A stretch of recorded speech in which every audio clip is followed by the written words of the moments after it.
Science didn't set out to challenge authority. It just stopped asking permission.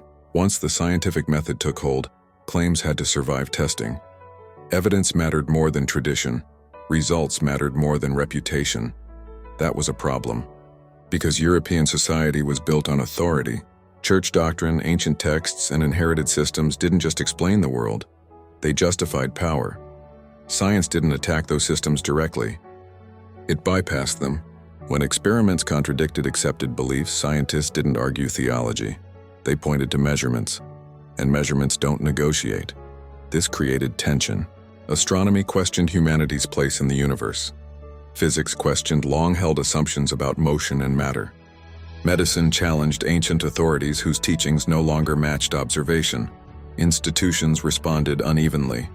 Some resisted. Some adapted. Some tried to control the conversation. The conflict wasn't science versus religion in the modern sense. It was method versus certainty. A system built on questioning cannot fully coexist with a system built on unchallengeable truth. That doesn't mean faith disappeared. It means authority had competition. Printing made this worse, or better depending on perspective.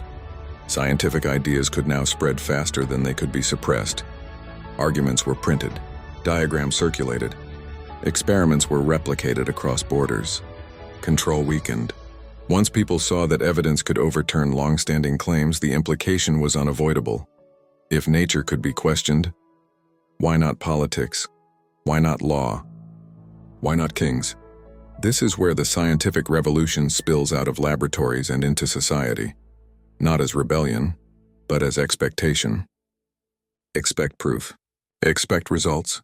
Expect systems to work. Authority didn't collapse overnight, but it was no longer unquestionable. And once that line was crossed, it could never be uncrossed. The scientific revolution didn't overthrow the old world. It made it unstable. Which brings us to the next stage.